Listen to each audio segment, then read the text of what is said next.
আজ আমরা শুরু করছি বাংলা ব্যাকরণের ক্লাস নাম্বার 2। দেখতে পাচ্ছ এখানে লেখা রয়েছে যে বাংলা ব্যাকরণ ক্লাস নাম্বার 2 আমরা শুরু করছি মেনলি কিসের জন্য? গ্রাম পঞ্চায়েত, আইসিডিএস সহায়ক কর্মী, প্রাইমারি টেট, গ্রুপ ডি সমস্ত ক্ষেত্রের কিন্তু, এছাড়াও ডব্লিউবিসিএসের পরীক্ষাতেও বাংলা ব্যাকরণ লাগে।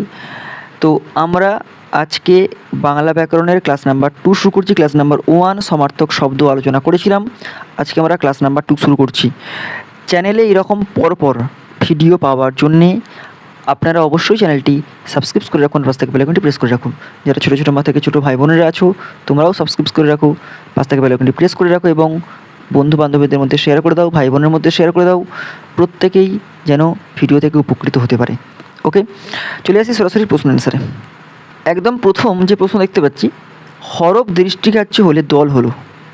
হরফ বলছে দৃষ্টিগ্রাহ্য, যেটা দেখা যায়, তাহলে দলটা কী হবে? দল হবে অপশান খ শ্রুতিগ্রাহ্য। শ্রুতিগ্রাহ্য কেন হচ্ছে দলটা আমরা ডিটেলস একটু জেনে নিই। কারণ বাংলা ব্যাখ্যা করে নিই একটু। হরফ বা বর্ণ আমরা চোখ দিয়ে দেখি, একে দৃষ্টিগ্রাহ্য বলি, চোখ দিয়ে দেখি।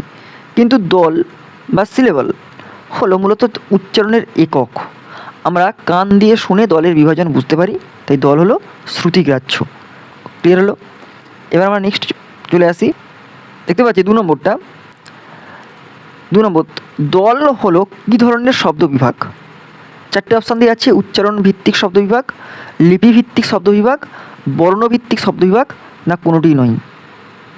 এখানে উত্তর হবে কিন্তু দল অ্যাকচুয়ালি উচ্চারণ ভিত্তিক শব্দ বিভাগ, এটা কিন্তু ঠিক হবে, উচ্চারণ ভিত্তিক শব্দ বিভাগ। কেন হচ্ছে? কারণ মানুষের বাকযন্ত্রের একক প্রয়াসে শব্দের যতটুকু অংশ একেবারে উচ্চারিত হয় তাকে দল বলে, তাই এটি লিপি বা বর্ণভিত্তিক নয়, সম্পূর্ণ উচ্চারণ ভিত্তিক। ওকে, নেক্সট প্রশ্ন চলে আসি। যে দল, নেক্সট প্রশ্ন দেখতে পাচ্ছি, যেসব দল এর শেষে স্বরধ্বনি থাকে তাদের কোন দল বলা হয়? 4টে অপশান: মুক্ত দল, রুদ্ধ দল, স্বনিম দল, না কোনোটি নয়। এখানে কিন্তু উত্তর হবে অপশান ক মুক্ত দল। মুক্ত দল কিন্তু অ্যান্সার হবেই। কারণটা দেখে নিই আমরা। ব্যাখ্যা বলছে যে দলের শেষে স্বরধ্বনি থাকে এবং যাকে টেনে লম্বা করা যায় তাকে মুক্ত দল বা ওপেন সিলেবল বলে, যেমন মা, খোলা, এগুলোকে বলে মুক্ত দল। ওকে, নেক্সট প্রশ্ন চলে আসি। যেসব দলের শেষে ব্যঞ্জনধ্বনি বা অর্ধস্বর থাকে তাদের কোন দল বলে? যেসব দলের শেষে ব্যঞ্জনধ্বনি বা অর্ধস্বর থাকে তাদের কোন দল বলে? মুক্ত দল, রুদ্ধ দল, স্বনিম দল, না কোনোটি নয়। এখানে কিন্তু উত্তর হবে খ রুদ্ধ দল। কেন রুদ্ধ দল হবে? কারণ যে দলের শেষে ব্যঞ্জনধ্বনি বা অর্ধস্বর থাকে এবং যারা উচ্চারণ আটকে যায় তাদের রুদ্ধ দল বলে, যেমন দিন, যেমন জল, এগুলোকে কী বলে? রুদ্ধ দল বলে। নেক্সট, মুক্ত দলের মাত্রা কটি? 1টি, 2টি, 3টি, না 4টি? মুক্ত দলের মাত্রা কটি? মুক্ত দলে কিন্তু এখানে একটাই মাত্রা হবে, একটি মাত্রা হবে। কেন মুক্ত একটি মাত্রা হবে? কারণ বাংলা ছন্দ্রশাস্ত্রে সাধারণ উচ্চারণে মুক্ত দলের মাত্রা সবসময় 1টি ধরা হয়, অন্যদিকে রুদ্ধ দলের মাত্রা শব্দের শেষে থাকলে সাধারণত 2টি ধরা হয়। ওকে, নেক্সট চলে আসি। বলছি যে ব্যাকরণ শব্দটিতে আমরা কয়টি দল লক্ষ্য করি? 1টা, 2টো, 3টে, না 4টে? এখানে উত্তর হবে 3টে। ব্যাকরণ শব্দটিতে আমরা 3টে দল লক্ষ্য করে থাকি। কীরকম 3টে দল?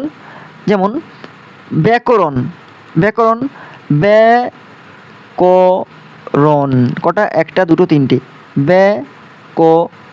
মুক্ত দল, আর কটা হচ্ছে মুক্ত দল, আর রনটা হচ্ছে রুদ্ধ দল। মোট 3টে দল কিন্তু রয়েছে। ওকে, নেক্সট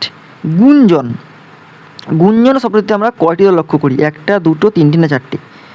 গুঞ্জন শব্দটিতে কিন্তু আমরা 2টি দল লক্ষ্য করব। উত্তর হবে কিন্তু 2টি দল। কেন 2টি দল লক্ষ্য করব আমরা জেনে নিই একটু। যে উচ্চারণ, শব্দের উচ্চারণ হচ্ছে গুণ আর জন, গুণ আর জন। এখানে দল দুটি রুদ্রদল, তাই মোট দল হচ্ছে দুটি। ওকে, নেক্সট প্রশ্ন। নেক্সট হচ্ছে দেখো, বাকযন্ত্রের স্বল্পতম প্রয়োগে আমরা কয়টি দল উচ্চারণ করি? বাকযন্ত্রের স্বল্পতম প্রয়োগে আমরা কয়টি দল উচ্চারণ করি? একটি, দুটি, তিনটি না চারটি? এখানে উত্তর হবে অপশান ক, একটি। বাকযন্ত্রের সর্বপ্রথম প্রয়োগে আমরা একটি দল উচ্চারণ করি। একটু ব্যাখ্যাটা ভালো করে জেনে নিই। দেখো, বাকযন্ত্রের সর্বপ্রথম বা একক প্রয়াসে আমরা একবার ঠিক একটি দল উচ্চারণ করতে পারি। ওকে, নেক্সট, বন্দে মাতরম শব্দটিতে আমরা কয়টি দল লক্ষ্য করি? তিনটি, পাঁচটি, সাতটি না কোনোটি নয়? বন্দে মাতরম এই যে আছে, এতে আমরা অপশান কোনটা? পাঁচটা দল কিন্তু লক্ষ্য করব। কেন? কারণ বন, বন দে মা ত রম, তাহলে বন্দে মাতরম একটা, দুটো, তিনটে, চারটে, পাঁচটা। এখানে কটা দল আছে? পাঁচটা দল লক্ষ্য করব। নেক্সট, জগদীশচন্দ্র শব্দটিতে আমরা কয়টি দল লক্ষ্য করব? জগদীশচন্দ্র এই শব্দটিতে আমরা কয়টি দল লক্ষ্য করব? চারটি, পাঁচটি, ছয়টি না সাতটি? এখানে উচ্চারণ হবে কিন্তু পাঁচটি। পাঁচটি কিন্তু লক্ষ্য করব। কি করে দেখছি? দেখো, জ গ দিস চন দ্রু, তাহলে কটা হচ্ছে? একটা, দুটো, তিনটে, চারটে, পাঁচটা। ওকে, এবারে নেক্সট 11টা। পত্র রচনার প্রথমে শিক্ষক শিক্ষিকা, পিতামাতা বা গুরুজনদের কী সম্বোধন করা হয়? পত্র রচনার প্রথমেই কী করবো আমরা? এখানে কিন্তু শ্রীচরণেষু, শ্রীচরণেষু এটা কিন্তু লেখা হয়, শ্রীচরণেষু। ওকে, আমরা শ্রীচরণেষু বা শ্রদ্ধেয় আচার্য, এটাও কিন্তু আচার্য গুরু উভয়, আমরা শ্রীচরণেষুটাই মেনলি ইম্পর্টেন্ট দেবো, তাই গুরুজনদের জন্য শ্রীচরণেষু বেশি প্রচলিত। ওকে, এখন এটা যদি ভালো করে ব্যাখ্যা নিই, সনাতন বা ঐতিহ্যগত নিয়মে পিতামাতা বা গুরুজনদের শ্রীচরণেষু বা পাদপদ্মে বলে সম্বোধন করা হয়। শিক্ষকদের ক্ষেত্রে শ্রদ্ধেয় শিক্ষক মহাশয় বা শ্রদ্ধেয় আচার্য লেখা হয়, তাহলে শ্রীচরণেষুই কিন্তু এটা হবে। ওকে, নেক্সট বলছি, বন্ধু সহপাঠীদের পত্র লেখার সময় কি সম্বোধন করা হয়? বন্ধু এক্ষেত্রে হবে কি? প্রীতিভাজন এসু হবে, প্রীতিভাজন এসু কিন্তু হবেই। দেখা যাক প্রীতিভাজন এসু কারণটা কি?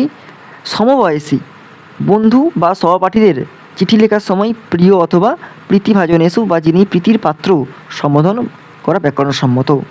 ওকে, নেক্সট, বন্ধুকে পত্র লেখার সময় বন্ধুর ঠিকানা সাধারণত কোথায় দেওয়া হয়?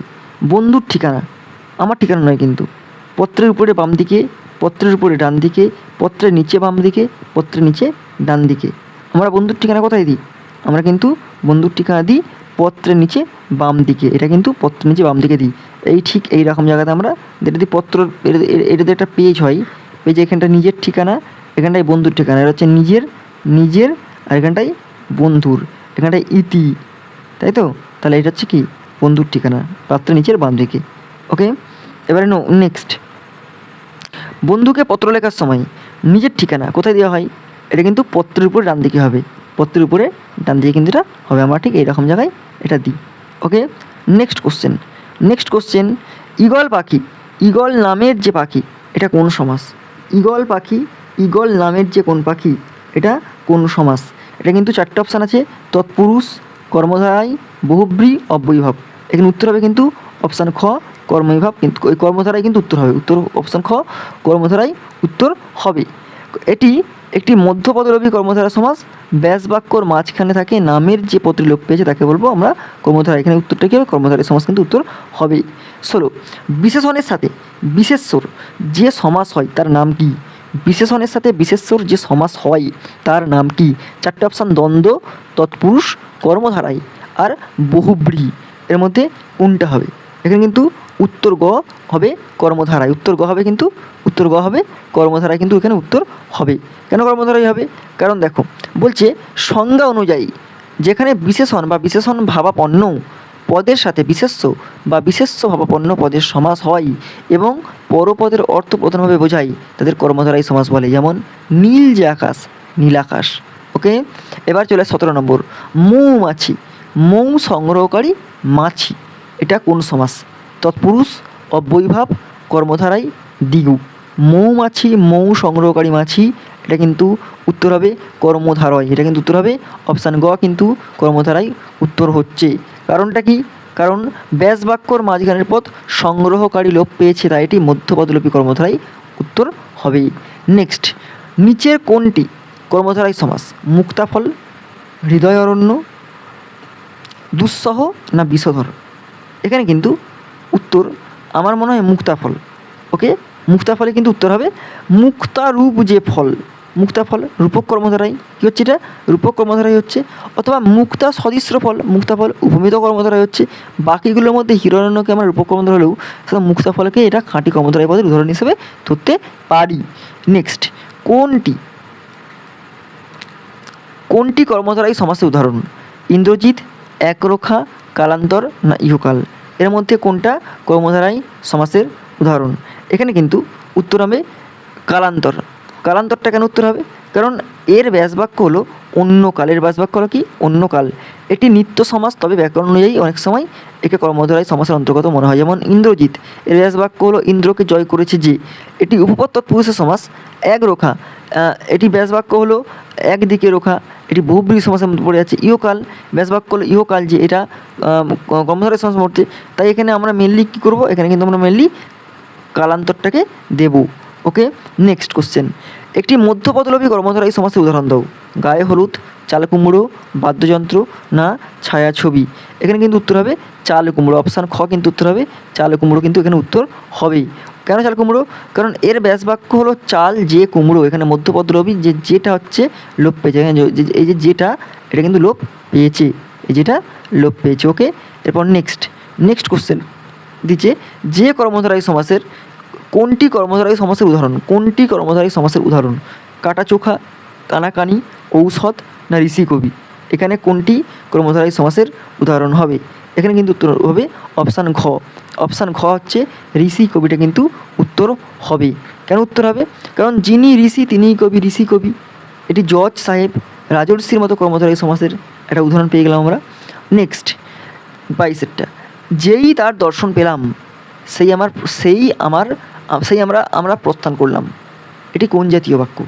সরল বাক্য, জটিল বাক্য, যৌগিক বাক্য, মিশ্রণ বাক্য? এটা কিন্তু জটিল বাক্য।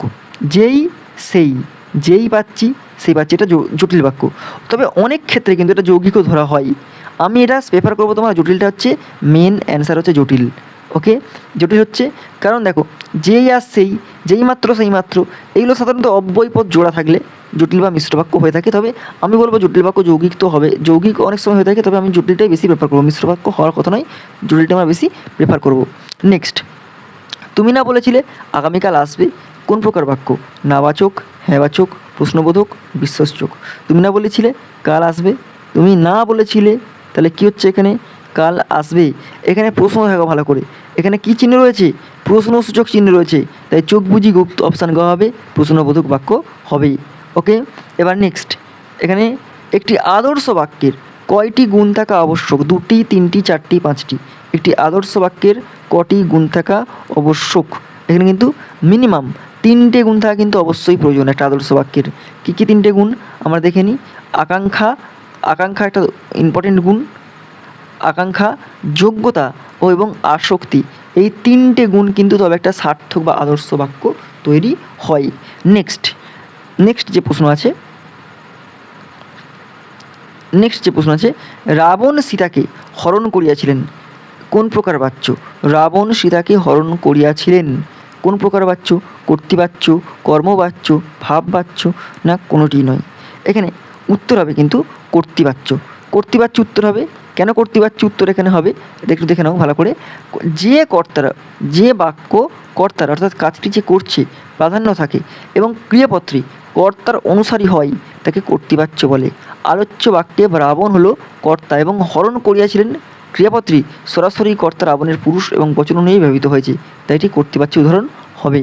ওকে, নেক্সট কোশ্চেন, চরাচর এর ব্যাস বাক্য কোনটি? চরা ও চর রূপ চর ও আচর কোনোটি নয়। চরাচর কোনটা হবে? চর ও আচর, অপশান অচর, চর ও অচর, চরাচর, এটা কিন্তু অপশান কটা উত্তর হবে। ওকে, দেখো, চর যা গতিশীল, অচর যা স্থিবর, চরাচর এটি দ্বন্দ্ব সমাসের একটা উদাহরণ পেয়ে গেলাম। ওকে, এবার নেক্সট প্রশ্ন হচ্ছে কি দিয়েছে, সিংহাসন এটা কোন সমাস?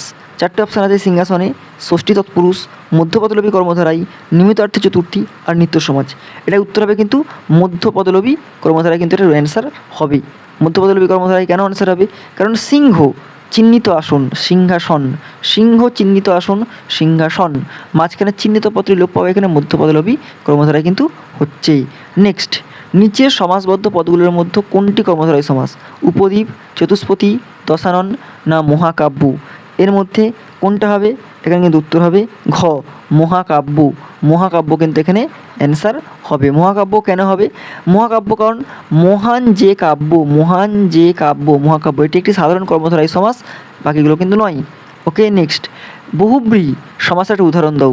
চিরসুখ, সুগন্ধি, খেয়াঘাট না আজীবন? এখানে কিন্তু উত্তর হবে খ, সুগন্ধি। আবার অনেকে বলছে চিরসুখ, তো আমি প্লেনলি প্রেফার করবো সুগন্ধি।